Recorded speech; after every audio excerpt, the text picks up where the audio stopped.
Magandang hapon po sa ating lahat. Tayo po lahat ay tumayo upang purihin, magpuri at pasalamatan ng ating Panginoon. Tayo po lahat ay manalangin.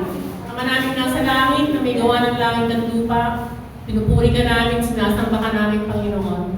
Pinasasalamatan ka namin, Lord, sa lahat po ng kabutihang ginagawa mo po sa amin, Panginoon. Salamat sa pag-iingat niyo po sa amin. Hallelujah, Lord God, sa buong sanlinggo, Panginoon, sa pag-iingat niyo po sa aming mga buhay, sa aming po mga hanap buhay, Lord God. Hallelujah, salamat po sa aming mga kalakasan, Panginoon, na patuloy niyo po iniingatan, O God. Salamat po, Panginoon, sa mga biyaya, Lord God. The food we eat, Panginoon, sa mga tubig na iniinom namin, Lord God, sa aming mga tinitirahan, Panginoon. Salamat po ng maraming. Thank you for the provisions, O God, for the protection, Panginoon, for guidance, Panginoon. Salamat po ng maraming, O God. Hallelujah, salamat sa pagmamahal mo sa amin, Panginoon.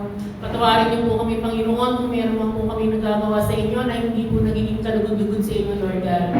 Hallelujah, Lord God. Kami nga po ay nagpapasalamat, Panginoon, sapagkat binuwis mo ang iyong buhay, Panginoon, upang aming mga kasalanan, Panginoon, ay iyong mapatawad, Panginoon. Kaya naman, Panginoon, bilang pasasalamat at pagganti sa iyo, Panginoon, kami po ay magpupuri sa iyo, Panginoon. Itataas po namin ang iyong pangalan, Panginoon. Maraming salamat, Panginoon. Hallelujah, Lord God, sa hapong ito, Lord, iniaalay po namin sa inyo, Panginoon, ang araw na ito, Panginoon. Kayo po ang siyang mamuna sa aming gawain ito, Panginoon. Nawa ang presensya mo, Panginoon. Hallelujah, ay mapunta sa bawat isa sa amin. Ibuhin niyo po ang bawat isa sa amin, Panginoon. Hallelujah, Lord God, na ang iyong presensya, Panginoon, ay aming madama, Panginoon. Hallelujah, Lord God, na ikaw po ang kasama namin, Panginoon. Samahan niyo po kami, Panginoon. Hallelujah, Lord God, sa aming pagtitipon ngayon, Panginoon. Ikaw po ang siyang pumagitna, Panginoon. At Panginoon, gabayan mo ang bawat isa, Lord God. Puspusin mo ng banal mong Espiritu, O God, at tahanan ito, Lord. At ang bawat isa dito, Panginoon. Nawa, Panginoon, ang aming mga papakinggan, Panginoon. Hallelujah, Lord. Ay tumanim sa aming puso, Panginoon. At maisabuhay namin, Panginoon. At maipangaral namin, Panginoon. Lalo na po sa aming mga pamilya, Panginoon. Tinataas po namin sa inyo at itataas po namin sa inyo, Lord God, ang siyang maghahayag ng iyong mga salita, Panginoon. Nawa itago mo siya sa iyong likuran, Panginoon, at puspusin mo siya ng banal mong Espiritu, O God. Hallelujah, Lord. Ganon din po, O God, ang music and ministry, Panginoon. Hallelujah. Nawa ang aming aawitin, Panginoon, ay maging kalugod-lugod sa iyo, Panginoon. Kaya, Panginoon, ihanda mo ang bawat isa sa amin. Ihanda mo ang aming puso, Panginoon. Ihanda mo ang aming isipan, Panginoon, Lord God. Binibigay at pinagkakatiwala namin sa inyo. Ganun din po, Panginoon, ang tithes and offering, Panginoon, na hallelujah, Lord God, na maging bawat isa, Panginoon, Lord God, ay makapagbigay, Panginoon. At ang aming mga kaloob sa iyo, Panginoon, ay alam namin, Panginoon, Lord God, na ibabalik mo ng siksik-liblig at umaapaw, Panginoon. At Panginoon, nawa, ang aming mga tithes and offering, Panginoon, ay magamit namin sa iglesia ito, Lord God, sa ikaulad, Panginoon. Lord, salamat po ng maraming, Panginoon. Ibuhin niyo po ang bawat isa, Panginoon. At muli namin ibabalik sa inyo ang lahat ng papuri at pagsamba. At ang pinakamataas na papuri, ibibigay lang namin sa inyo, Panginoon. Maraming salamat, Panginoon. Hallelujah, Lord. Hallelujah, Jesus, Panginoon. Amen and amen.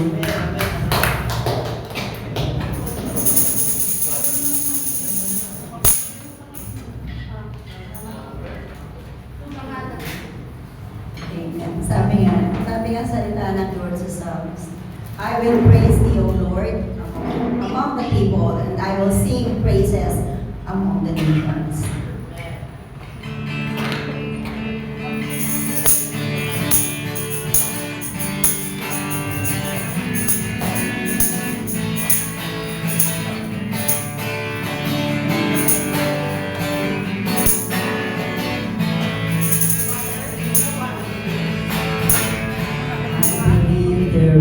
One salvation, one way that leads to life.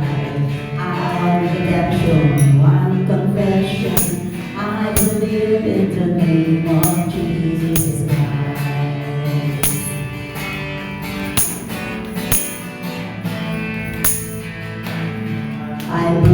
believe in the crucifixion. By His blood I have been set free. I believe in the resurrection. Hallelujah, His life is destiny. Oh, praise to God the Father. Oh, praise to Christ the Son. Oh, praise to the Holy Spirit. Our God has overcome. The King who was and is and evermore will be. In Jesus' mighty name, I believe. I believe, I believe in the hope of heaven. He is preparing a place for me, far beyond what hearts imagine, ears have heard and eyes have seen. I believe that a day is coming, He's returning to claim His bride. Like the altar and keep it burning, see the Lamb who rose and rolling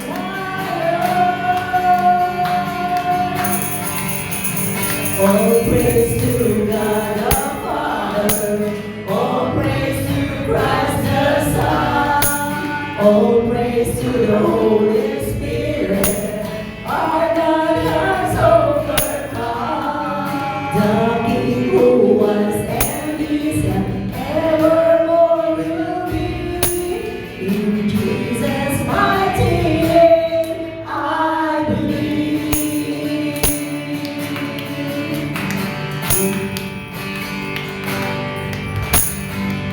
No one ever be ashamed of the gospel of Jesus Christ. How could I ever walk away from the one who saved my life? No one ever be ashamed of the gospel of Jesus Christ. How could I ever walk away from the one who saved my life? No, I'll never be ashamed of the gospel of Jesus Christ. How could I ever walk away from the one who saved my life? Oh, praise to God the Father. Oh, praise to Christ the Son. Oh, praise to the Holy Spirit. Our God has overcome. The King who was and is and evermore will be. In Jesus' mighty name, I believe. Oh, praise to God the Father. Oh, praise to Christ the Son. Oh, praise to the Holy Spirit. Our God has overcome. The King who was and is and evermore will be. In Jesus' mighty name, I believe. In Jesus' mighty name, I believe. In Jesus' mighty name, I believe. Yes, Lord, we need your God.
and nothing ever seen on earth.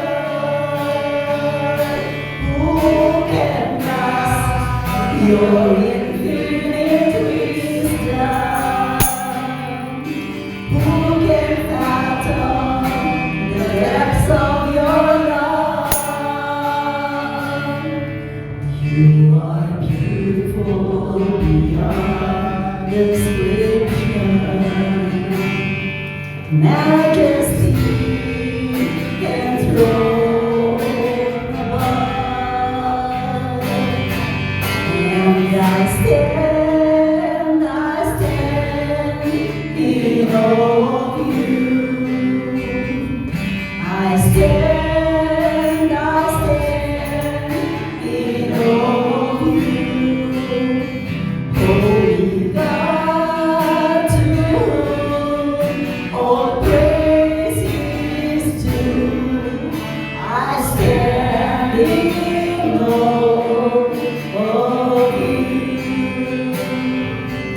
Kagandahan mo'y walang katulad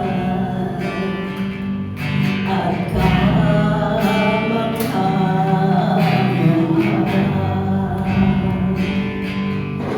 Hindi kayang isalarawan, salita ko ay kulang.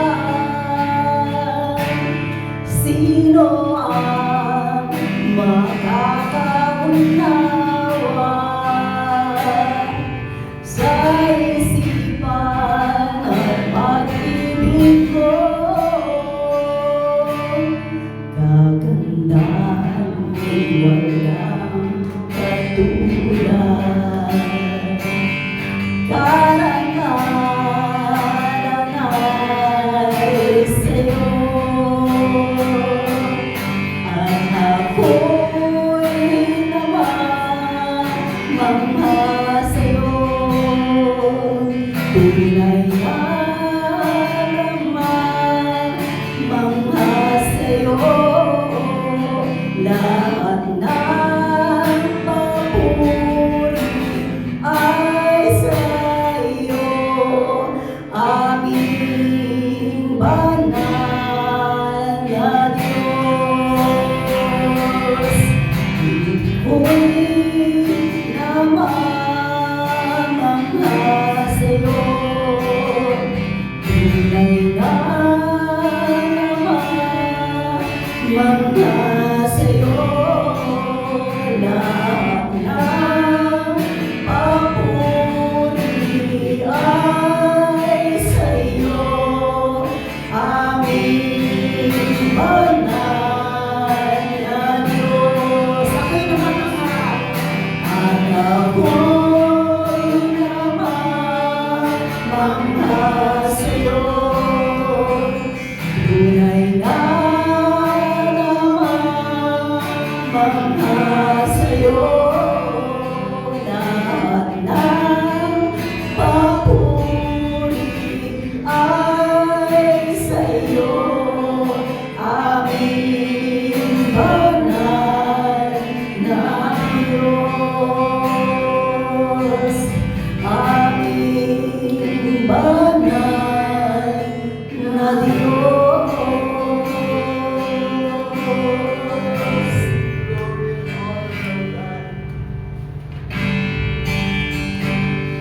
Then sings my soul, my Savior God, to thee. How great thou art, Lord! How great thou art! How great thou art! Then sings my soul,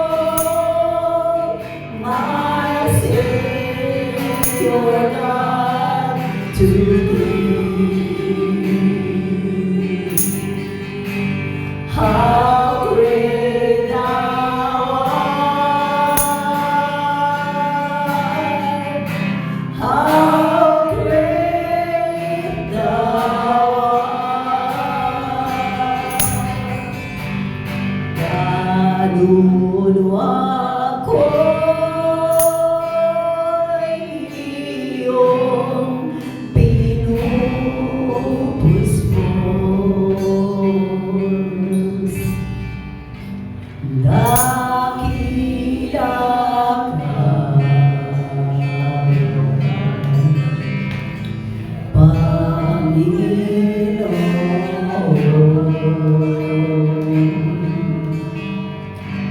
kaluluwa ko'y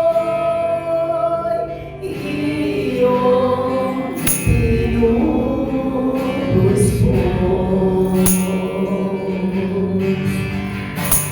Dakila ka,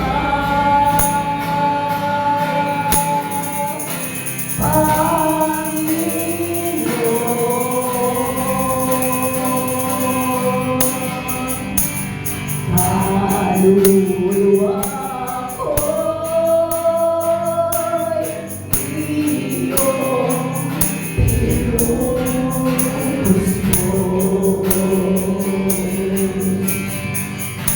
Dakila ka, dakilang Diyos,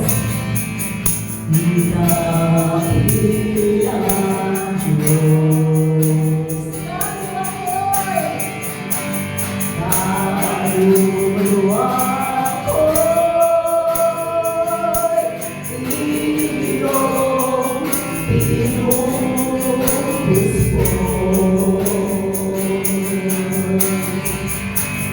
Dakila ka, Panginoon.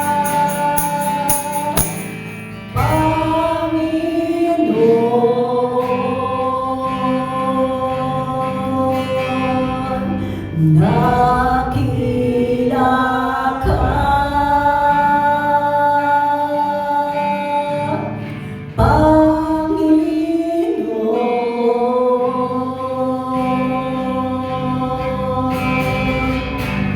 Dakila ka,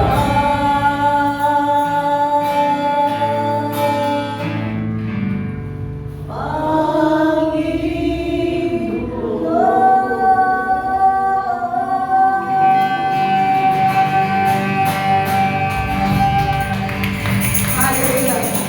Praise the Lord.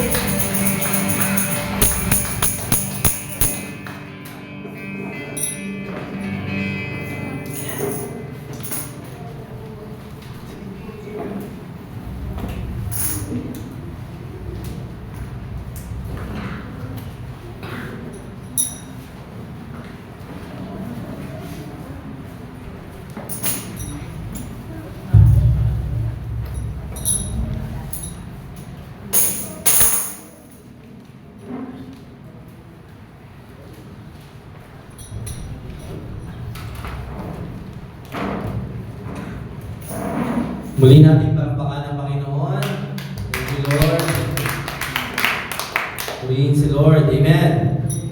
God is good. All the time. God is good. Amen. Kahit na ang Pilipinas ba ay ang karamihan o ilan ay nagrarally o nasa kalsada at sumisigaw ng kaayusan sa ating gobyerno, ay isang mabuting bagay na lumapit sa Panginoon at idulog ang ating bansa. Dahil ang tunay na gobyerno naman natin, lalo na tayo mga Kristiyano, ay yung ating Diyos, diba? Yung ating Hari. At the end of the day, si Lord naman naglalagay sa mga leader ng bansa. At si Lord din ang magtatanggal. Naniniwala po ba kayo doon? So, hindi naman ako nag-endorse, hindi ko rin kayo pinipigilan, nasa inyong mga kapasyahan yan. Pero higit sa lahat, bago natin gawin yan ay isang mabuting bagay ang manalangin muna. Dahil yun naman ang itinuro sa atin ng Panginoon, ang ipanalangin ng ating bayan at ang mga pinuno nito. At bago man natin gawin yon ay, syempre dapat si Lord ang masunod muna sa ating mga buhay. Pero salamat sa Diyos dahil sa kabila ng lahat ng pangyayari, agreement kayo o hindi, o may kanya-kanya tayo opinion o sentiments, ang mahalaga, ang Diyos ay hindi magbabago. Siya pa rin ang Panginoon at ating tagapagligtas. Kaya hindi rin tayo dapat mabahala pa sa kalagayan ng ating bansa. Hindi ko rin naman sinabing manahimik lang tayo, di ba? Lalo na tayo mga Kristiyano, ang tunay ng pag-ibig sa bayan sa atin dapat nagmumula. Pero sa kabila ng yan, ay patuloy natin pag-aaralan ang ating tema ngayong buwan. Ito ay mga pag-uusap patungkol sa kamatayan dahil ngayon ay November. At ang topic natin, ang title natin today ay Jesus' Death results to man's eternal life. Ulitin ko. Jesus' death results to man's eternal life. Ang kamatayan ni Jesus ay nagbunga o nagresulta ng atin o ng buhay na walang hanggan para sa mga tao. At babasahin natin ang isinulat ni Apostol Paul. Karamihan ng text natin nakasulat sa Romans at ang sumulat niya ay si Apostle Paul. So basahin natin, chapter 5, verse 17. For if by the trespass of the one man death reigned through that one man, how much more will those who receive God's abundant provision of grace and of the gift of righteousness reign in life through one man, Jesus Christ. So dito po sa ating binasa na salita ng Diyos ay may binanggit na dalawang tao. Pero yung isang tao dyan, Diyos sa nagkatawang tao. Sino po kaya yon? Ang unang one man na binabanggit dyan ay si Adan. Siya yung ating lolo, ang pinagmulan ng lahat ng tao. Ginamit ng Diyos para tayo ay lumaganap sa buong mundo. At ang sabi dito sa Tagalog, dahil sa pagkakasala ng isang tao, nagdulot ito ng kamatayan sa lahat.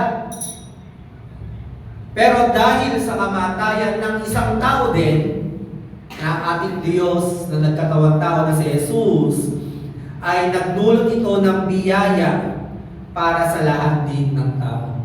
So dito sa teksto na ito, sinulat to ni Paul sa mga taga-Romans, at ito yung panahon na kung saan ang plano talaga ni Apostle Paul ay gawing sentro ng Kristyanismo ang lugar ng Roma. At ang target niya na masyera ng gospel yung emperador. Kaya willing siya magpakulong at kung ano-anong mga bagay para lang makarating sa Roma, tumarap sa emperor. Pero bago pa siya makarating doon, may mga Kristiyano nang nandoon sa Roma. At isa na doon sila Priscilla at Aquila, mga taga-Italia sila.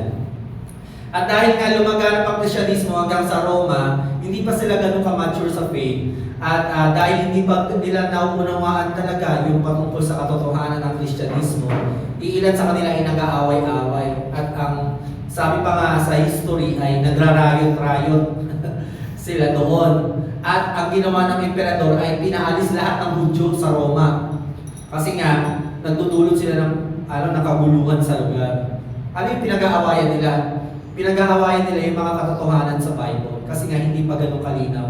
Kaya ang ginawa ni Paul, sumulat siya sa Rome ng mga katotohanan patungkol sa buhay na walang hanggan, patungkol sa Panginoong Hesus at maraming bagay na kahalintulad ng pananampalataya ng mga born-again Christian. At syempre, kapag may kaguluhan sa church, dapat may mga leader na mag-aayos nito. At si Paul nga, bago siya pumunta ng Rome, sumulat na siya. Inunahan niya na ito yung mga katotohanan ng pananampalataya natin. Kaso nga lang, nauna na yung sulat, hindi pa nakarating si Paul doon. Pero dito sa text na ito, isa sa mga katotohanan tinuro ni Paul kung bakit daw ikaw at ako, pag namatay ay pupunta ng impyerno, yung pinagmulan daw niya, si Adan. Si Adan na hindi sumunod sa Panginoon, si Eva at Adan. At dahil nagkamali sila, yung pagkakamali nila, minana natin. Kaya kahit anong mangyari, kahit pa anong kabutihan gawin natin, anong religious sect ang iyong kabilangan, o kung ano mang mga sa tingin mo para makarating ka sa langit, walang ibang paraan, o hindi na posible yun dahil nagkasala na si Eva at Adan. At dahil nagkasala sila, pinana natin yun. So, dahil lang sa pagkakamali ng isa, sabi dito, lahat ay napahamak. Well, syempre, ngayon, very trending yung mga kaguluhan sa gobyerno, di ba? Kasalanan lang ng ilan yun, pero nalulubog na ang Cebu, ang buong bansa natin, nagkaagulo, iilan lang naman, di ba? Ang nagkakasala. So, medyo, gusto ko lang maging ipaunawa sa panahon natin na ang pagkakamali ng isa ay may epekto din sa mga tao sa paligid niya, lalo na si Adan. Dahil siya yung ating lolo. Pero sabi dito, kung yung isang tao, kayang magdulot ng kamatayan ng lahat, may isang kamatayan din na kamatayan ni Jesus ay kaya ding magdulot, mas higit pa. Kung si Adan kaya tayo dali sa impyerno, ito naman kamatayan ni Jesus, kaya naman tayo dali sa langit o bigyan ng buhay na walang hanggan. So yun yung sa mga itinuro ni Paul. At yun yung pag-uusapan natin patungkol sa kamatayan ni Jesus. Tingnan natin itong picture na ito. Alam niyo ito, lalo na kayo mga taga-Sampalo. Alam niyo mga nangyayari ito. So hindi natin pag-uusapan yung about sa rebulto dito. Pero ang gusto kong itanong sa inyo, sa tingin nyo, lahat sila, nauunawaan ba nila kung bakit merong gantong imahe na pasan-pasan ng krus?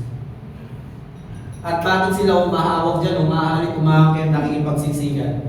Ano kadalasang mga dahilan ng mga tao gumagawa niyan? Gusto nilang gumaling sa sakit, di ba? Tama po ba? Nakadeboto, mabawasan ang kasalanan, at hindi naman ako naging stereotype pa, pero sa amin kasi karamihan pupunta dyan, mga adik talaga eh. Totoo po, di ba walang papatawa? At karamihan po ng mga adik sa amin, pag araw ng Nazareno, ayan yung parang panata nila, na sa tingin nila kahit papaano man lang, ako ay tanggapin ng Diyos kasi deboto ako ng Nazareno. So ito mga kapatid, karamihan ng mga tao na yan, nakakalungkot. Hindi nila alam ang ibig sabihin, bakit may imahe o bakit si Jesus ay namatay sa krus. Hindi ganun kalalim yung dahilan o yung kaunawaan nila, bakit ba merong gantong estatwa? Bakit ba in the first place gumawa sila ng gantong estatwa o imahe? So hindi nila naunawaan, kahit na mismo yung kanilang simbahan, hindi naman talaga ganun. Talagang kahit alam nila na itong mga ito, karamihan sa kanila lumalapit dyan dahil gusto lang nila ng himala, sana malaki tinuro nila na may mensahe talaga kung bakit si Jesus ay namatay sa krus ng Kalbaryo. Ang nakakalungkot lang, nawawalan na ng tunay na mensahe yung imahe na yan. Pero sabi naman sa Bible, ayaw ng Diyos na gumagawa ng imahe para siya ay sambahin, di ba? Hindi natin kailangan ng imahe. Kaya tayo, di ba, dito ay wala tayong mga imahe.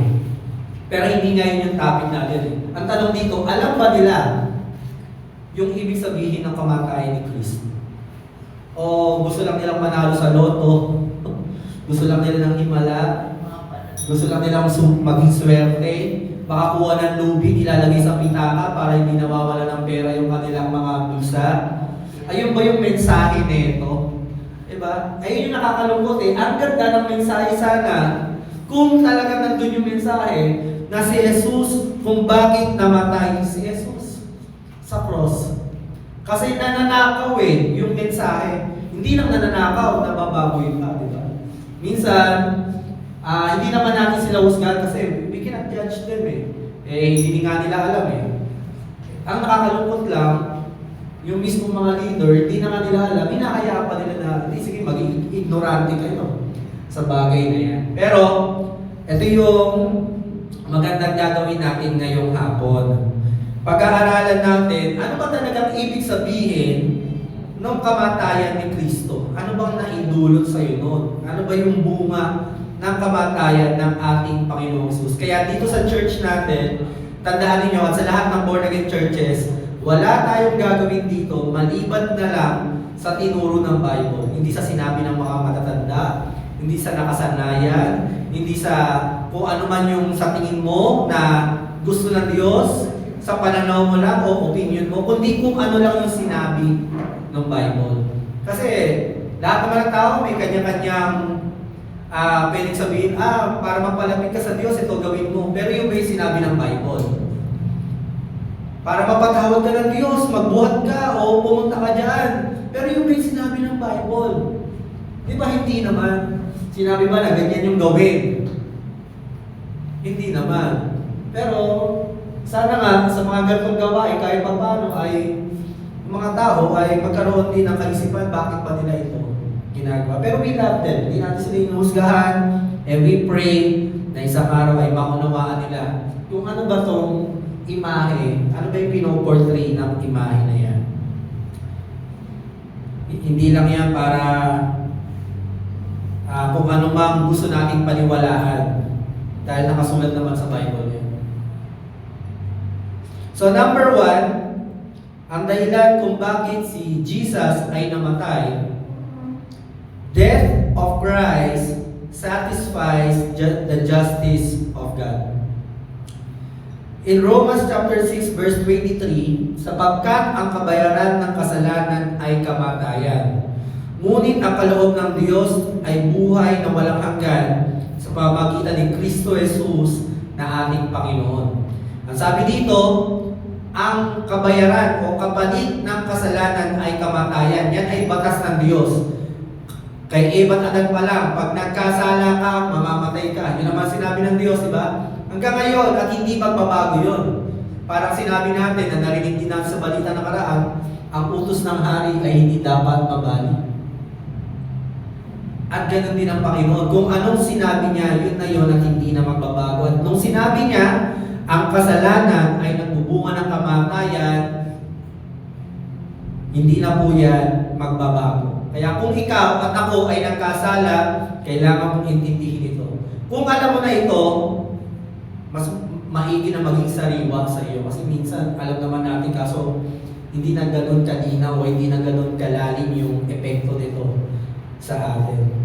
Kaya maganda na nire-refresh natin.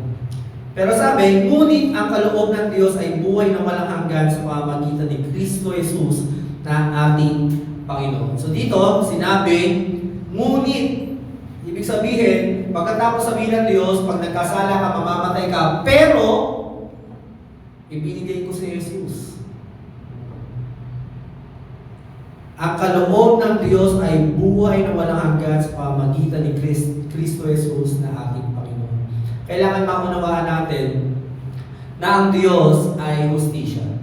Hindi niya babalututin yung kanyang batas. At gano'n na lang kaseryoso ang Panginoon na halimbawa na lang, nagnakaw ako.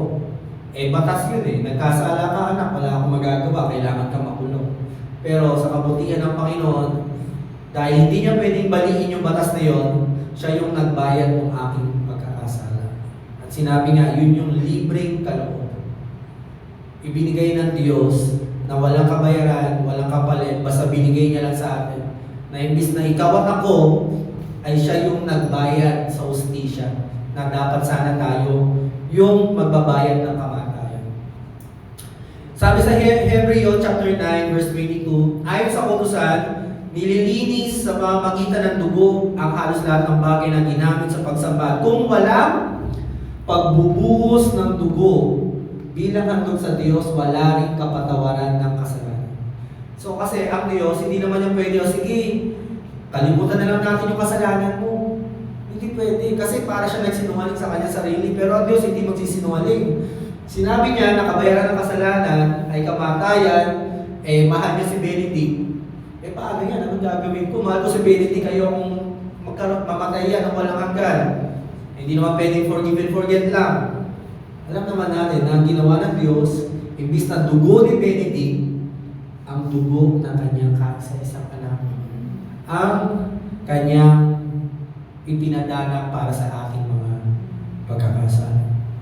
Kailangan, kung sigaw natin ay justisya, isipin din natin yung hustisya na ang Diyos ang nagbayad para sa atin. Ganyan na lang kaseryoso ang Panginoon upang hindi niya baliin yung kanyang mga salita o kanyang pangako. Sa Ephesians chapter 1 verse 7 and 9, sa pamamagitan ng dugo ni Kristo, tinubos tayo na ang ibig sabihin ay pinatawad ang mga kasalanan natin.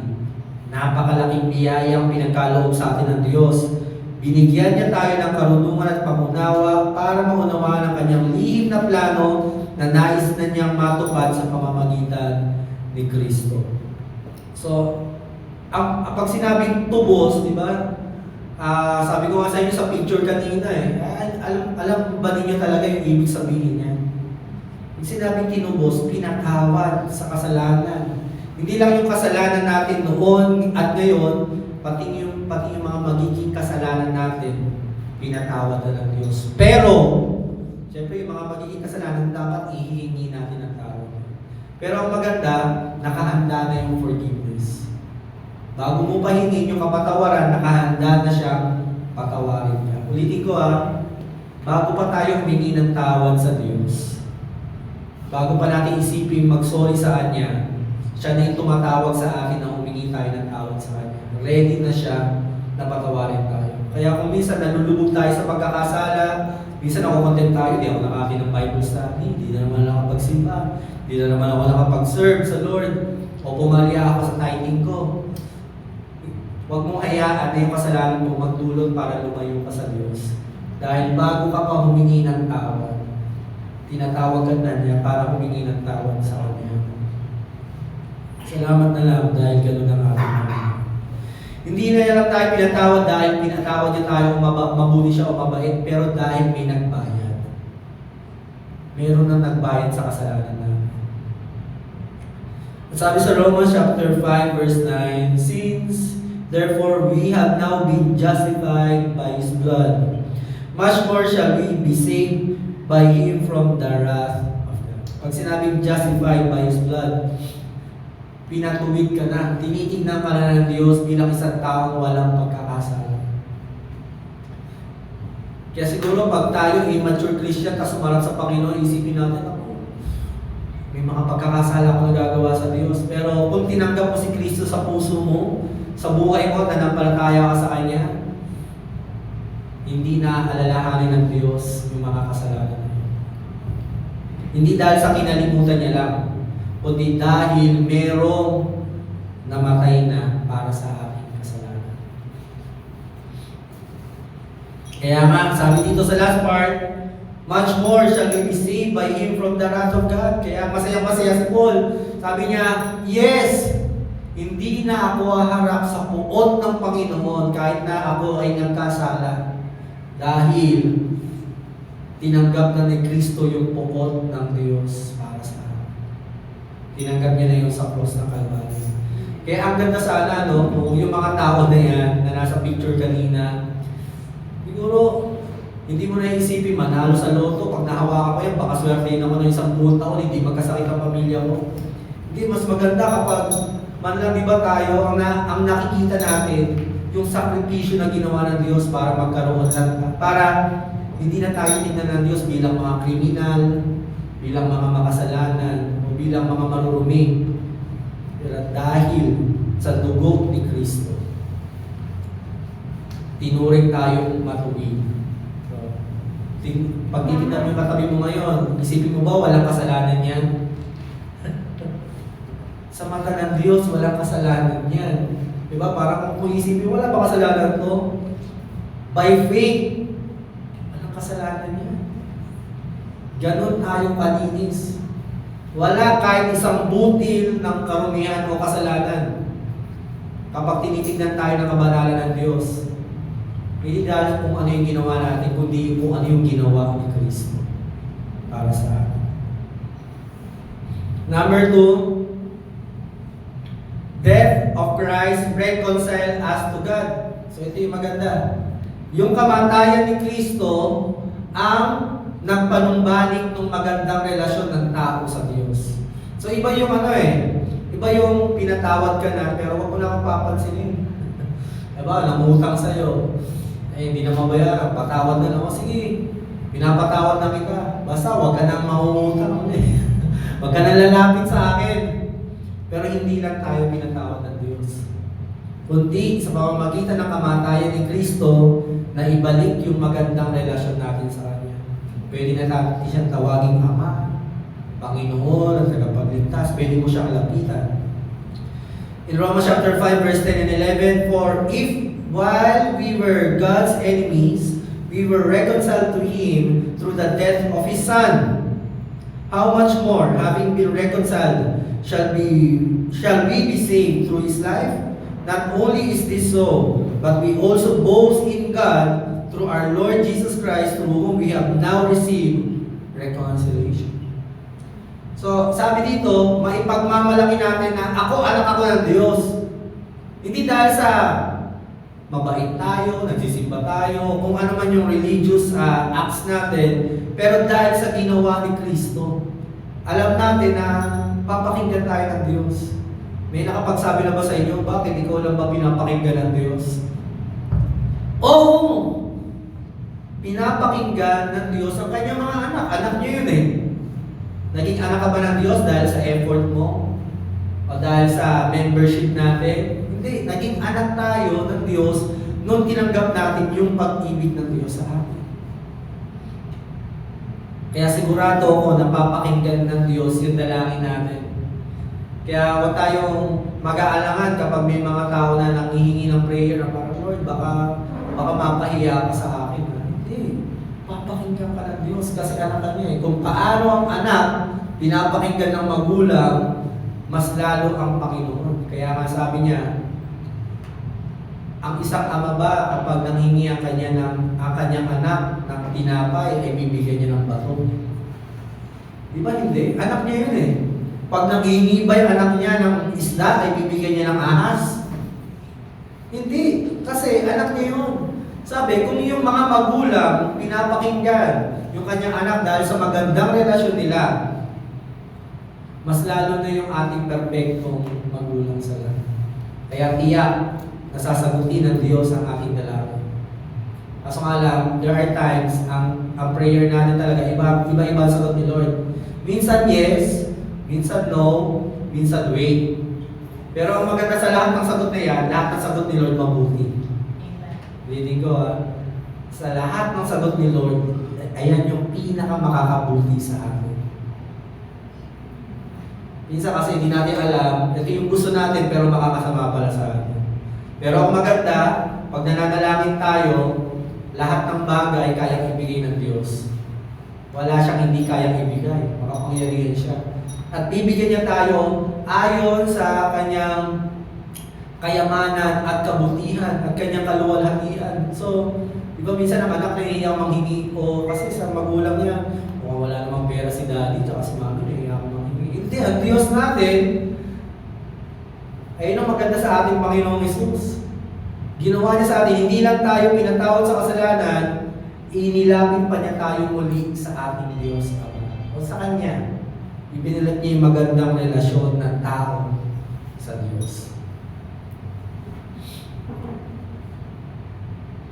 Number 3, death of Christ causes death to our own lives.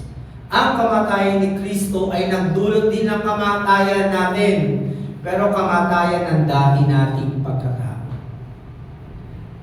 Sa Tagalog ng Romans chapter 6, verse 3 to 6, hindi ba ninyo alam na noong binautismuhan tayo kay Kristo, nangangahulugang ito na kasama tayo sa kanyang kamatayan?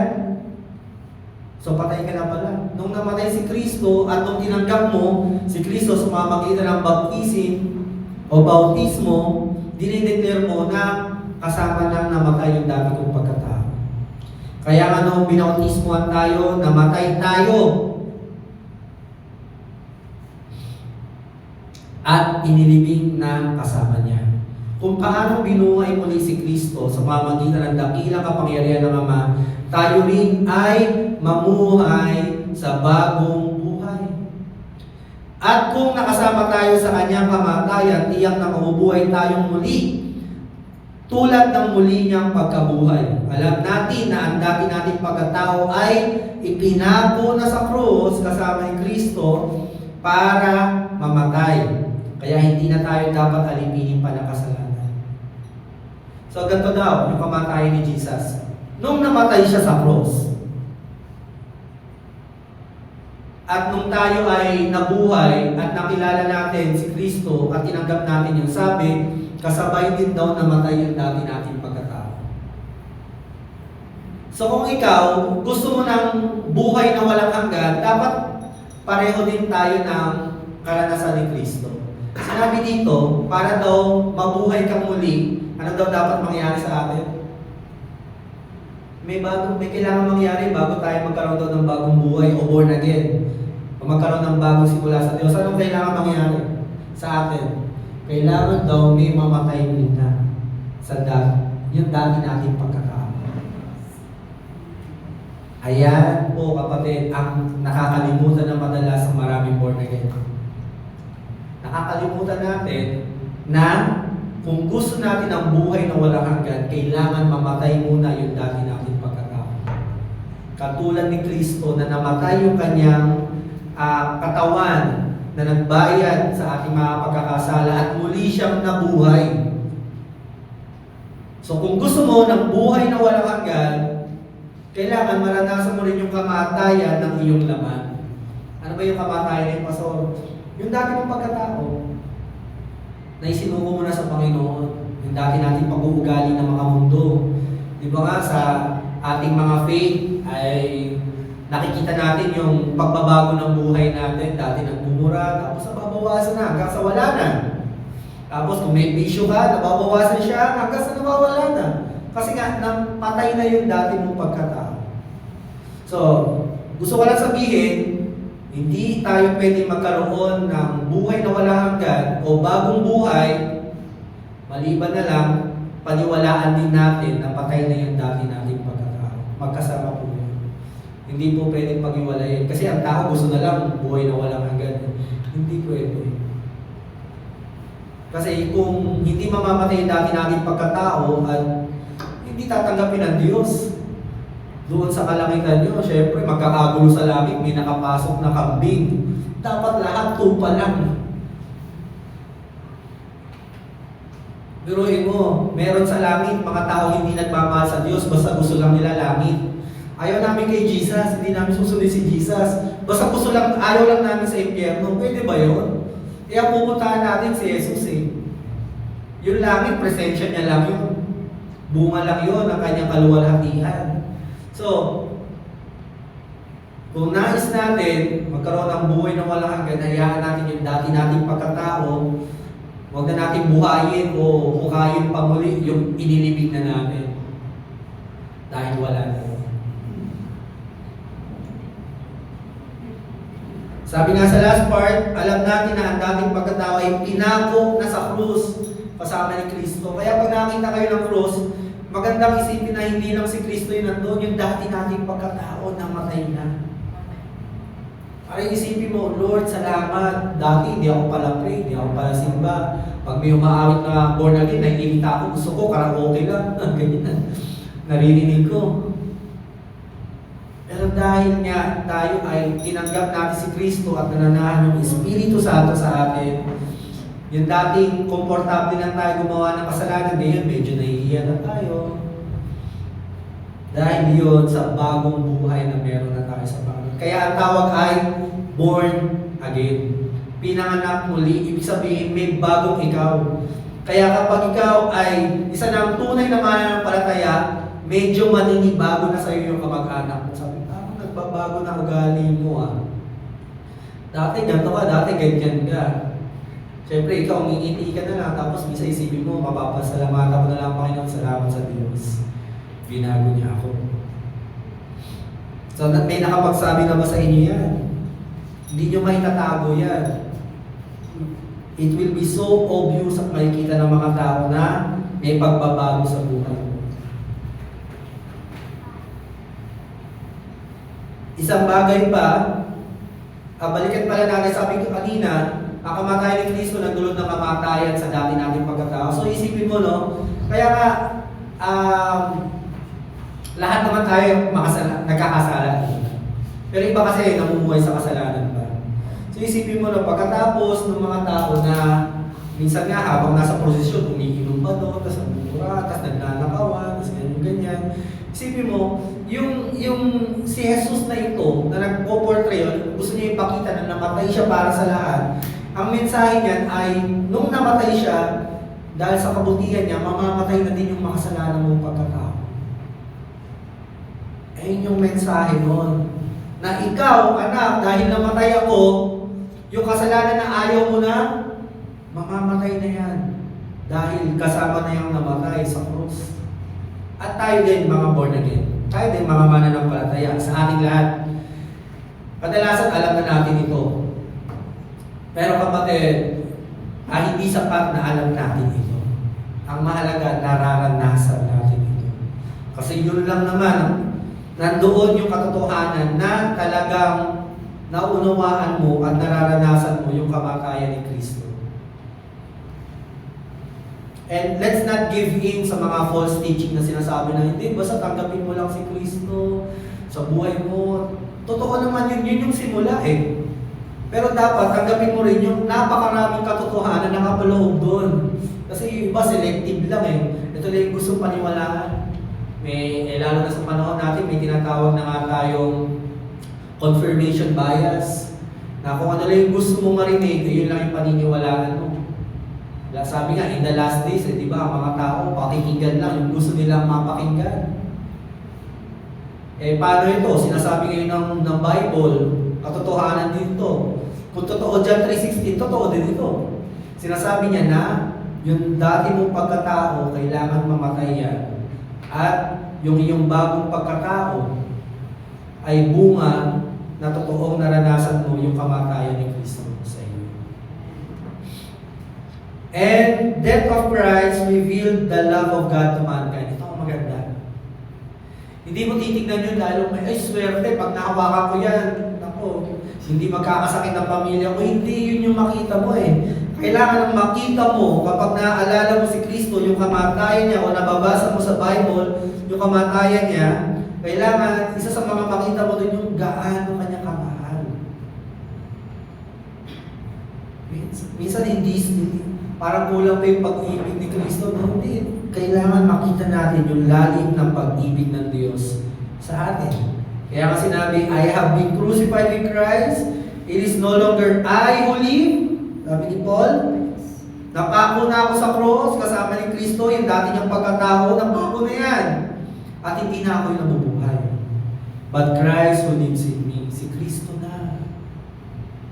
Kapatid, kung nakakalimutan na natin yan, magandang paalala to, hindi na ikaw yung nabubuhay. Hindi na tayo, kundi si Kristo na yung nabubuhay sa amin. And the life I now live in the flesh, I live by faith in the Son of God, who loved me and gave Himself for me. Kamatayan ni Kristo ay larawan kung hanggang saan tayong mamahalin ng Diyos. Kung ano yung kayang isakripisyo, kayang ibigay, kayang gawin ng Diyos para lang ipakita niya sa atin kung gaano niya tayo kamahal.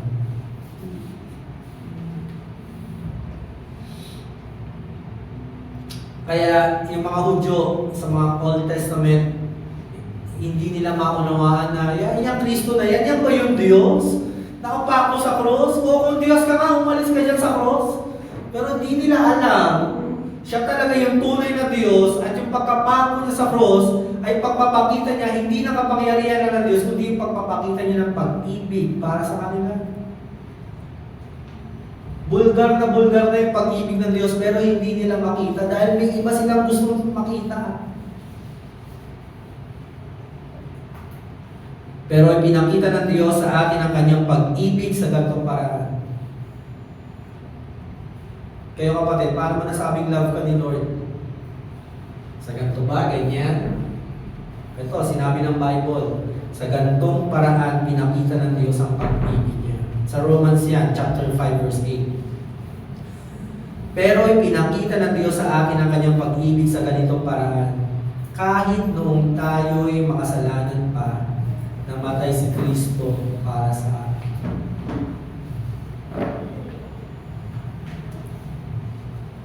Noong panahon na hindi tayo dapat mahalin ng Diyos, yung pa yung panahon na minahal niya tayo. Kasi doon talaga napapatunayan mahal tayo ng Diyos.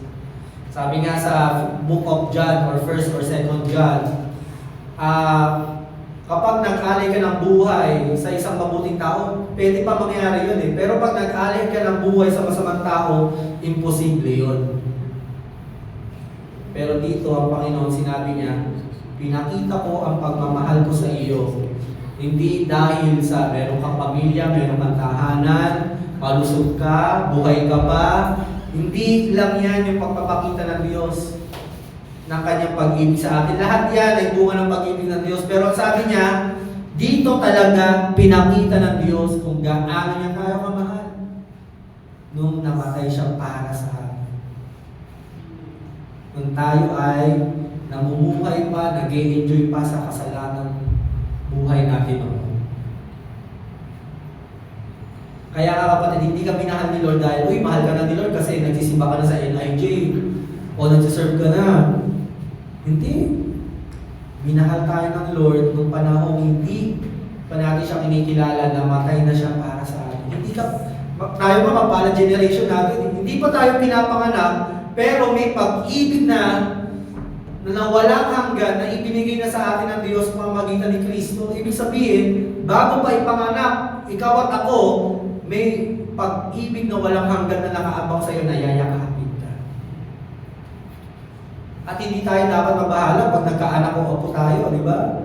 Kasi alam natin, sasalubungin syempre natin ang pagmamahal yung pamilya natin, pero ang pinakasasalubong na pagmamahal sa Kanya, yung pagmamahal ni Kristo sa Kanya. Kaya nga sabi sa John chapter 3 verse 14 to 16, just as Moses lifted up the snake in the wilderness, so the Son of Man must be lifted up, that everyone who believes may have eternal life in Him. For God so loved the world that He gave His one and only Son, that whoever believes in Him shall not perish but have eternal life. Mga panahon na yun na si Kristo ay nakabayubay sa krus, puno ng sugat, dugo, at karumal-dumal ang kanyang kalagayan. Binamak siya. Sabi, yan ba ang Diyos? Yan ba ang Panginoon? Lahat. Pero kahit na gano'n yung ginagawa sa kanya ng tao, tinitignan niya yung mga tao sa paligid niya ng may pag-ibig. Kaya nga na sinabi ng Diyos, hindi nila alam ang kanilang ginagawa. Ama, patawarin mo po sila. Sapagkat di nila nababati ng kanilang ginagawa. Biruin mo no, ginagawa ng mali. Pero, noong mga panahon na yung minamahal pala sila ng Diyos. Pero sabi, gayon na lang ang pag-ibig ng Diyos. For God loved the world. May sinabi? Hindi. Sinabi, for God so loved the world. Expression niya na parang hindi na maipaliwanag kung gaano kahaba, kalalim. Hindi na ma-express sa salita. Basta so loved the world that He gave His only Son.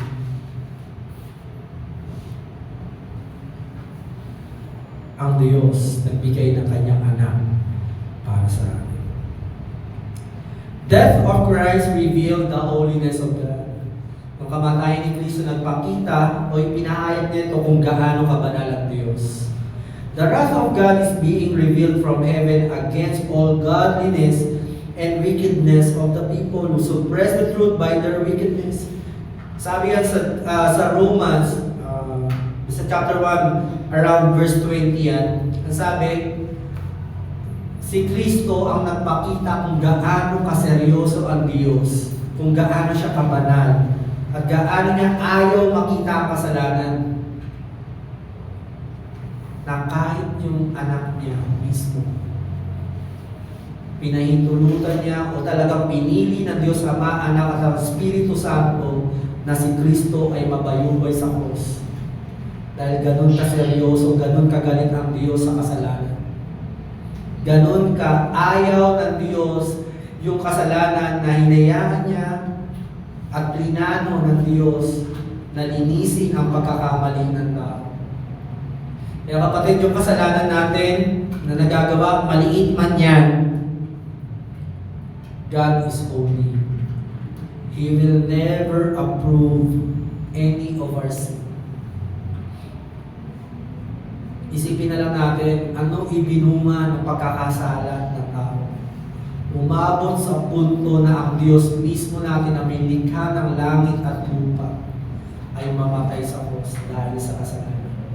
Ganon kaseryoso yung sinasabi nating maliit na kasalanan, paminsan-minsan na kasalanan. God is so holy nung habang titignan natin yung cross ni Jesus, makita rin natin yung kabanalan ng Diyos. Na gano'n siya kaseryoso. To deal with our flaws, maging yung ating mga pagkakamali. Kaya,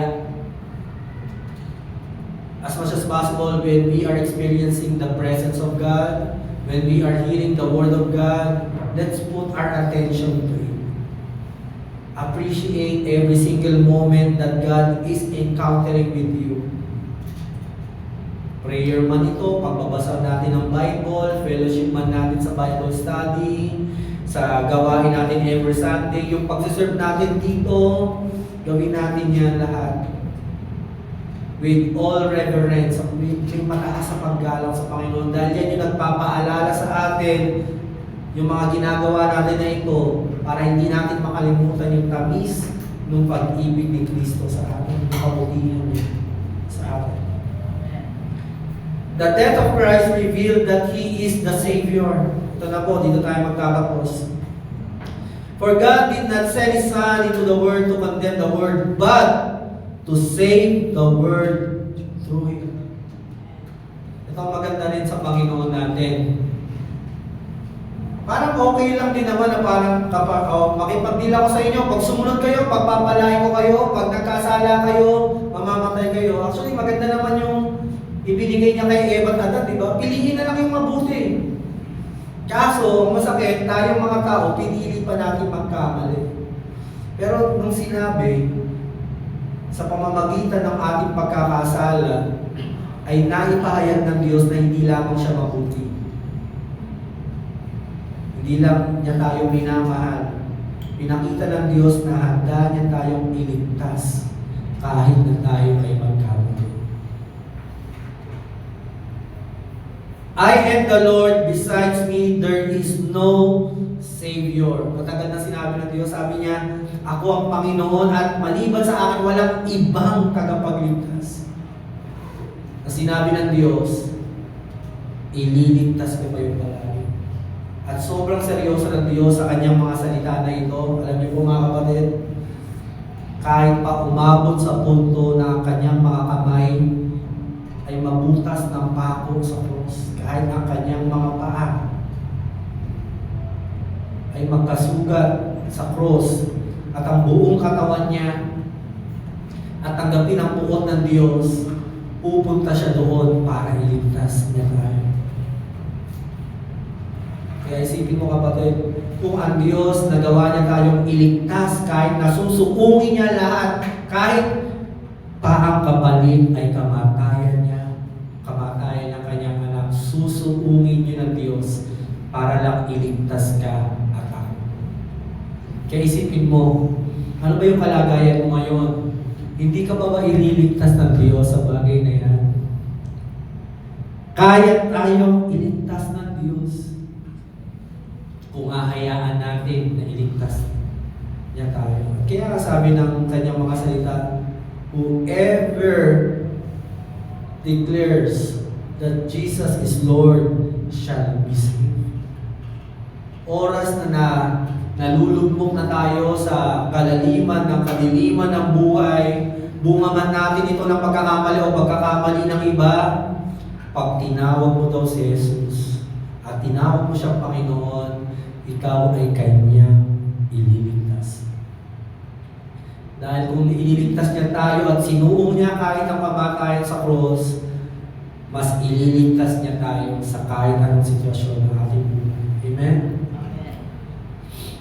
Kaya nga ang ganda ng pangalan ni Jesus eh. Yung ibig sabihin ng pangalan niya, di ba? From the word Joshua, ng Hebreo. Ano ibig sabihin ng pangalan ni Jesus? May meaning yun. The Lord who saves. The Lord my salvation.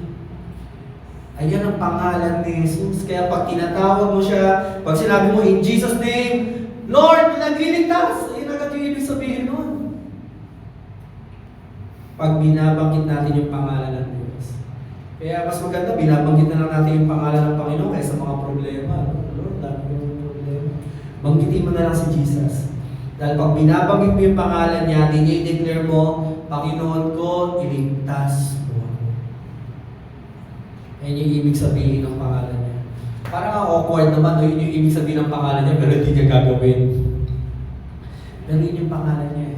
At kung ano yung pangalan niya, gagalapin niya. Kaya di ba, pag tinawag ka, Justin, pag tinawag ka, pogi, maglaya ka, pogi ako. Pag tinawag po ba kayo sa palengke, ganda, mare. Di ba, titigin ka kasi maganda ka. Di ba, nagmamanifest sa'yo eh. Pag sinabi ko, yun yung ninong mo, papagbigay yun, di ba? O tayo, mga inaanak mo, luwabi sa'yo. Punta mo yung ninong mo. Ano yan? Galante yan. Siyempre, ikaw ano ba eh? Sabi mo, galante.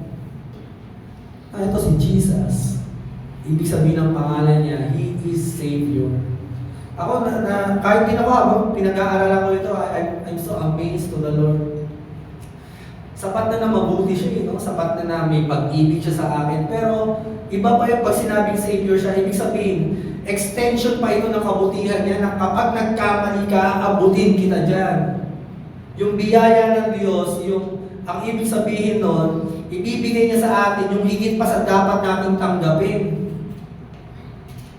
Ang ganda na ang ating Panginoon ay hindi lang makapangyarihan, hindi lang mabuti, hindi lang ang pag-ibig, o hindi lang ako, ano pa yung mga nabanggit. May kilala ba kayo, Savior din ang tawag na kapag ililigtas ka kahit anong gawin mo? Parang wala pa akong nakitang ibang title na Savior. Parang si Buddha, hindi tinawag na Savior yan. Si Muhammad, hindi rin tinawag na Savior yan. Walang ibang Savior sa religion, kundi Kristiyano lang. Yung ating Panginoon Jesus. Ang ibang religion, pag nagkasala ka, wala na. Pag hindi mo na-meet yung terms ko, sa impyerno ka. Pero tayo, kung hindi natin na-meet yung terms ni Lord o yung batas niya, gumawa siya ng paraan para iligtas tayo. In-extend pa niya yung kanyang kabutihan, yung pag-ibig at yung kadakilaan niya para sa atin. Kaya kung nag-iisip ka na ito, magliligtas sa iyo, kapatid, sabi ng Diyos, walang ibang tagapagligtas. Siya lang. Maaaring gumamit siya ng sitwasyon o kung ano man, pero ang tunay na tagapagligtas lang natin na tutulong palagi sa atin ay si Jesus. Wala nang iba. Gusto ko mag-iwan ng paalala sa kabila ng pag-aaral patungkol sa kamatayan ni Kristo. Sabi sa Hebreo chapter 4 Hebreo chapter 6 verse 4 and 6.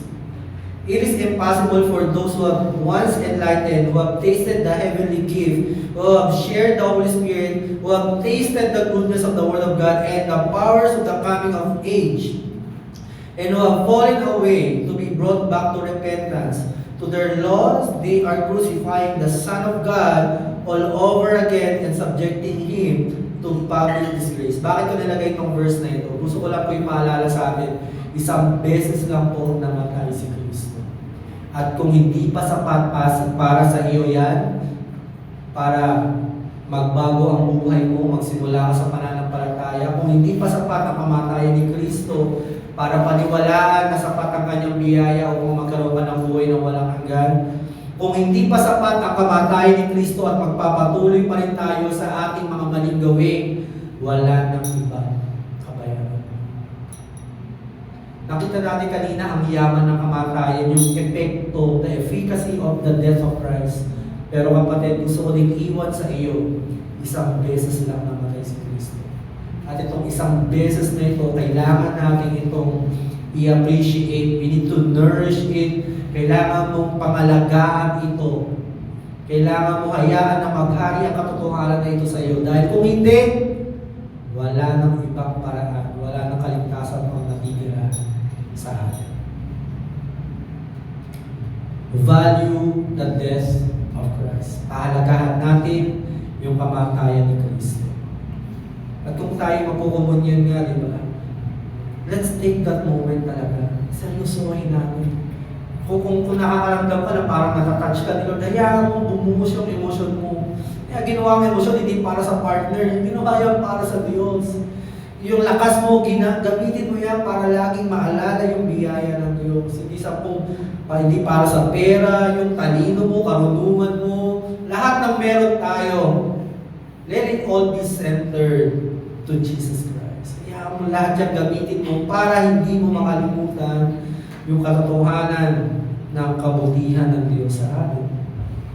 Dito na tayo magtapos. But we do see Jesus who was made lower than the angels for a little while, now crowned with glory and honor because He suffered death, so that by the grace of God He might taste death for everyone. In bringing many sons and daughters to glory, it was fitting that God, for whom and through whom everything exists, should make the pioneer of their salvation perfect through what He suffered. Both the one and who makes people holy and those who are made holy are of the same family. So Jesus is not ashamed to call them brothers and sisters.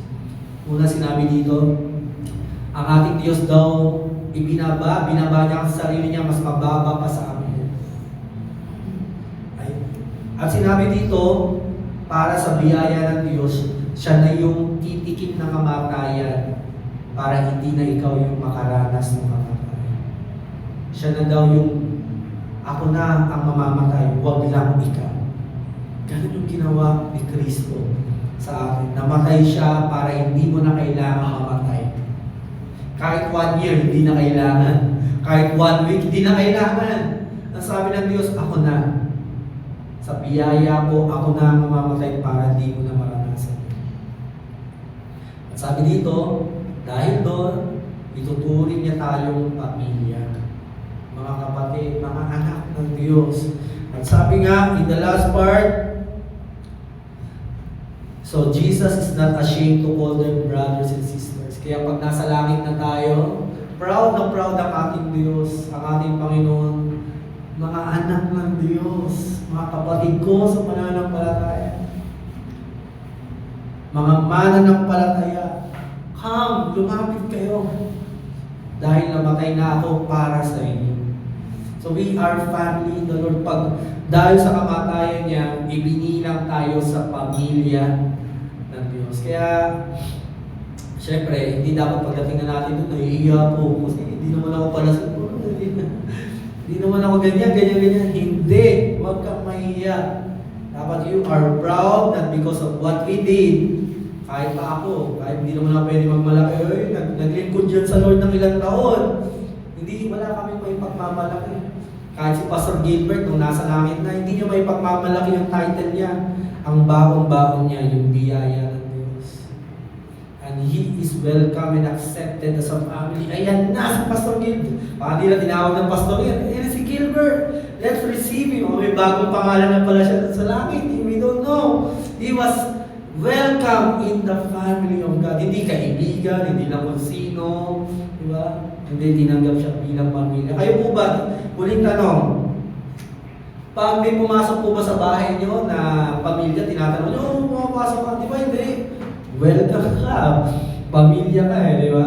Kapatid mo ba? Hahanangan mo ba yan? Hindi. Welcome with open arms. At tayong lahat, ikaw at ako, mga nananampalataya kay Kristo, pag umarap na tayo sa Diyos, lahat tayo ay very welcome sa presensya ng Panginoon. Kaya mahal na mahal tayo ng Panginoon. Yun lang po mga kapatid, palapakan natin ang kamatayan ni Kristo. God bless you.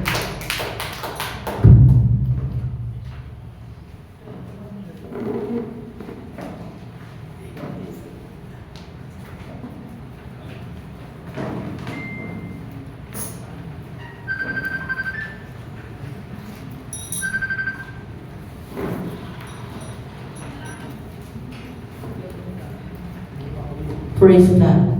Tithes and offering. Let's give thanks to the Lord God. Kaya ng morning ng busy ako sa umaga, sabi ko, Lord, I'll be praying for the offering, the tithes and offering. Tinanong ko yung sarili ko, Lord, can I stand? Pwede po ba akong tumayo? Tanong ko yung sarili ko, am I a giver? O ba'y nagbibigay? Pero minsan, ang pagtayo dito ay sa worship.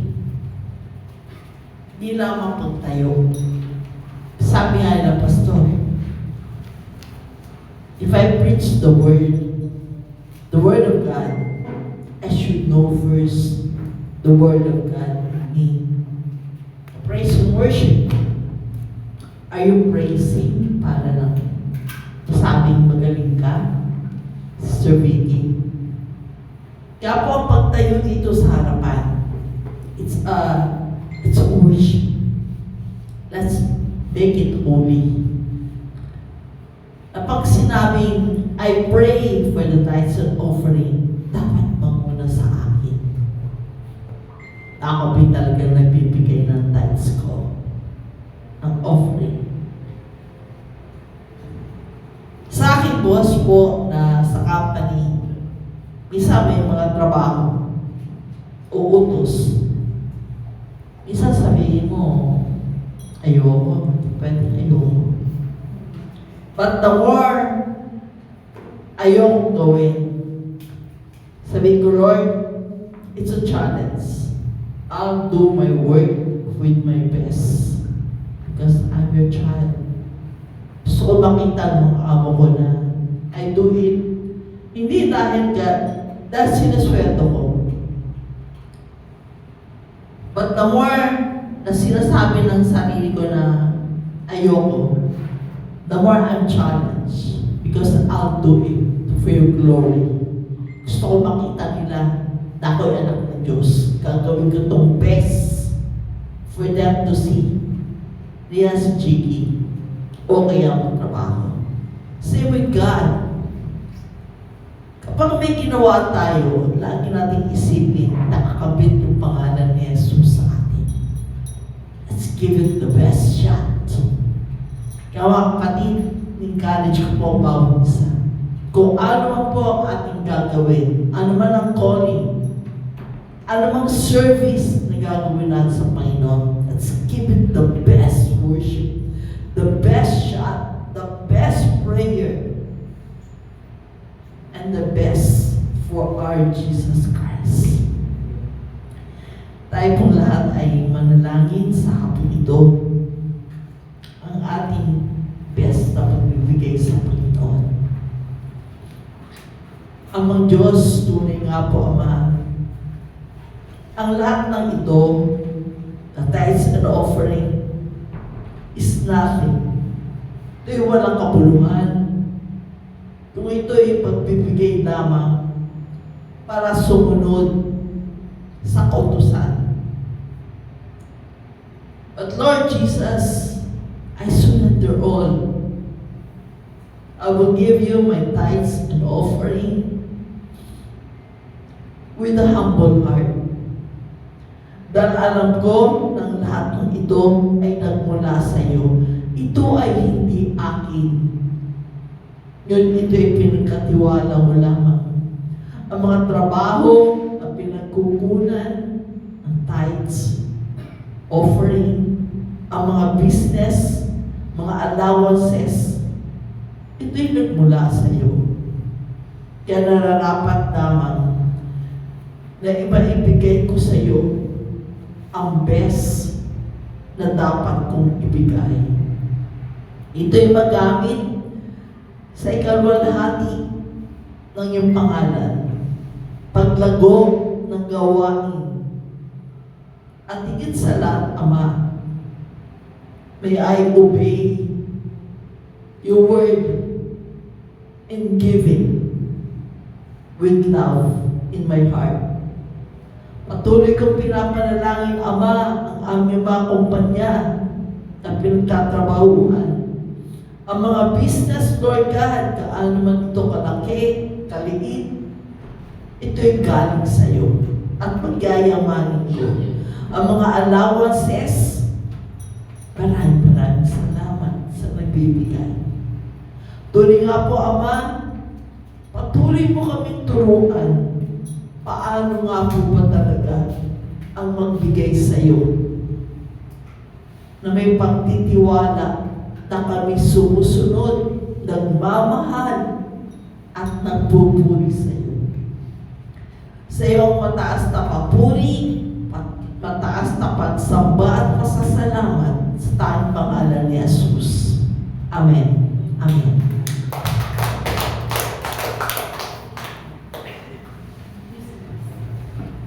Salamat sa Panginoon. Sadyang siya'y mabuti tayo ay bago mag-announce ni Sister Jen, let's all pray. Tayo po lahat muli ay tumayo.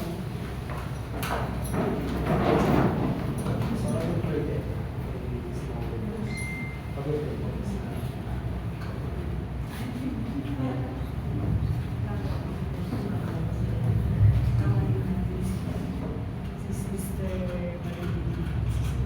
Tessie, sa Sister Jen.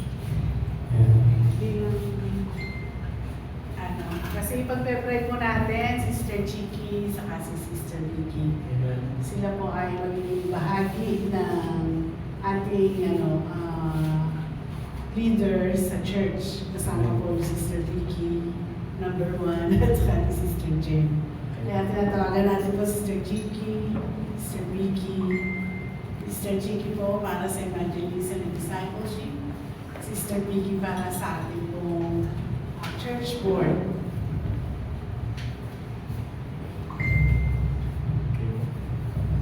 So, sige, palakpakan muna natin ang Panginoon. Dapat ipagdulong natin promotion na binigay ng Panginoon. Kung may promotion sa trabaho, ay nagbibigay din ng Panginoon ng pagkatalaga para sa pagpapalaganap ng gawain ng Panginoon.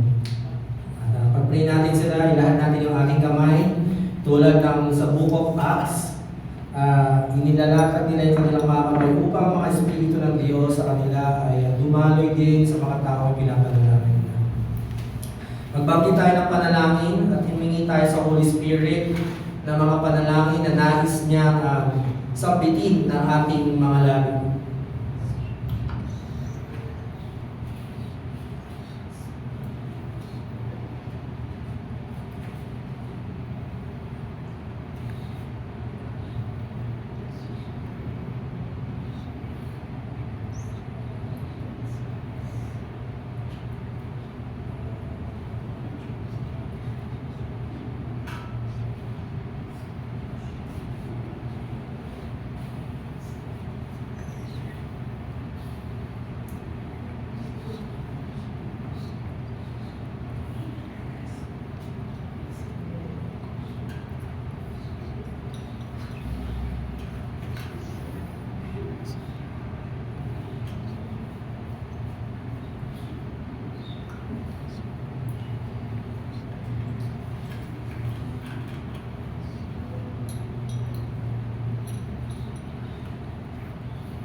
Sister Chiki and Sister Mavic, ito ay pagtatalaga sa inyo, una ng Panginoon at sa pamamagitan ng simbahan, ginamit ng Diyos upang makita ang inyong kagustuhan na maglingkod sa Panginoon at sa otoridad na ibinigay ng Diyos sa amin sa pamamagitan ng ating denomination, ang Philippine Pentecostal Holiness Church. Kayo ay ipapanalangin namin at ito ay pusang loob ng pagtanggap ninyo sa gawain na iniaatang sa inyo muna ng Panginoon at ng simbahan na nakakakita o nakababatid ng inyong mga kakayahan. At sa panalangin na aming gagawin, ay nais kong ipaalala sa inyo ang inyong mga pananagutan sa banal na gawain ng Panginoon. At mula sa piling ng ating mga pinuno, ay nais kong ipaalala inyong mga ganapin una, syempre sa inyong relasyon sa Panginoon, ang inyong malalim na pakikitungo una sa banal na spirito dahil yung sinabi sa Acts, ang taong pinipili ng simbahan ay mga taong puspos ng Santong Espiritu na siyang inyong unang tungkulin na lagi niyong panatilihin ang inyong pananampalatayang masigla sa kapangyarihan ng banal na spirito. At sa gabay ng ating simbahan sa Philippine Pentecostal Holiness Church, nais ko din ipaalala sa inyo ang inyong mga ganapin tungkol din sa iba pang mga gawain tulad ng inyong tapat na pag-iikapo sa Panginoon at ang inyong mga pamumuhay ay inyong magiging mga pananagutan. At hangarin namin na kayo ay magtagumpay at lalong lumago sa inyong pananampalataya sa pamamagitan ng gawain. Kayo ay kami ay nakikibahagi sa kagalakan na kayo ay tinawag ng Panginoon sa mga gawain na ito at syempre sa pagtatalaga na ito na amin ding pagkakatiwala sa inyo ay maunawaan ninyo na kayo ay babantayan sa gabay ng leadership ng simbahan na ito. Ito ay para sa kaluwalhatian ng Diyos at paglaganap pa ng kaharian ng Diyos sa pamamagitan ng mga ministry na ito. Kaya palakpakan natin ang Diyos bago muli tayo manalangin. Ito po tayo manalangin sa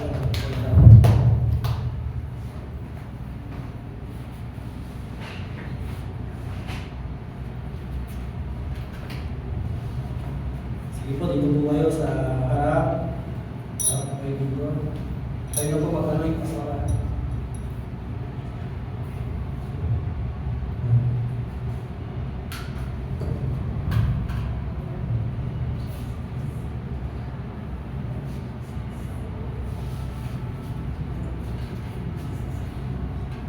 Ang langis na ito ay simbolo ng pagtatalaga ng Panginoon sa ating dalawang kapatid sa pananampalataya.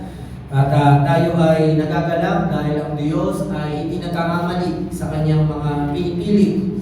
At maaari magkamali man tayo o mga tao ito sa ilang mga gawain nila. Tiyak naman tayo na ang Diyos ay kaya ayusin ang kanilang mga pagkakamali. Kaya nararapat lamang na ipagkatiwala natin sa Diyos ang mga gawain din na ating din pinagkatiwala sa kanila. Dahil ang tunay na magmamayari o tumawag sa kanila ay ang Panginoon. Aming Diyos, Ama sa langit, sa kapangyarihan ng iyong biyaya, Panginoong Hesus, at sa presensya ng banal na Espiritu Santo. Tinatalaga po namin ang iyong dalawang lingkod na babae na ito para sa mga gawain po na iniatang mo sa kanila. Bigyan mo po sila una ng pag-ibig na gawin ito na may kagalakan at may kasiyahan sa kanilang mga puso. Gawin nila ito hindi para sa kanilang mga sarili, kundi para sa kaluwalhatian mo. Bibigyan mo sila ng karunungan na hindi pa nila nararanasan noon na siyang ginagamit nila sa kanilang mga selular na gawain. Bagkus ay mag-aatang ka sa kanila ng karunungan na mula sa kalangitan kung saan ay magiging epektibo sila sa mga gawain na ito. At higit sa lahat ay ang kanilang mga spirito ay laging mapuspos ng iyong presensya nang sa gayon ay malinaw nilang ganapin at sila ay makagawa ng mga desisyon na ayon palagi sa iyong tinig at iyong instructions. Lord, we pray for your covering upon them, for we believe that the enemy is roaring around, maghahanap ng pagkakataon to steal, kill, and destroy. But because of your calling upon them, your protection and favor is greater upon their calling na pinagkatiwala sa kanila. At may higit na pabor silang mararanasan sa pagtanggap nila ng hamon na ito sa kanilang mga ministry na tinatanggap sa hapon na ito. Kaya naman, kami po ay nagpapasalamat sa iyo, Panginoon, at we declare good health and a great wealth and a wisdom and a godly strength from the Lord and a compassion of the Lord in their hearts and the power of the Holy Spirit in their ministry na pinagkatiwala mo sa kanila. Lord, we claim the victory at gagabayan mo sila, Panginoon, kung paano lahat ng iyong lingkod ay ginabayan mo at lahat ng lingkod mo na nagpasakop, sumunod sa iyo at nagpagabay sa iyong mga salita na ay nagtagumpay. At kung paano din iyong mga lingkod na nagkamali at nagpakumbaba ay muli mong ibinalik at ikinuwi. Siya din aming hangarin na maranasan. And we cast out any works of the enemy upon their lives, especially the spirit of pride and the spirit of lie and anything that will hindrance all the works of the Lord sa mga gawain na ito. Thank you, Jesus, for we know your grace is sufficient and all things we can do by the grace of God available to us. Lord, be glorified po sa buhay ni Sister Chiki at sa buhay ni Sister Vicky. Be glorified in Jesus' name we pray. Amen. Lapakan natin malakas sa Panginoon. God bless you po, mga sister.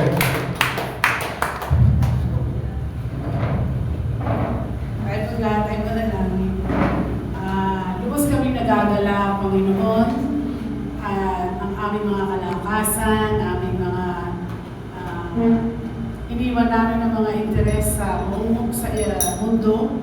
At narito kami, nagtitimon dahil ikaw ang aming tagapagligtas. Dahil, Panginoong Diyos, pinadala mo si Jesus. Siya'y namatay para sa amin kung kaya't kami ay narito, nagkakaisa, at handang gawin ang ipinapagawa sa amin. Salamat po, Lord. Tanging ang iyong biyaya lamang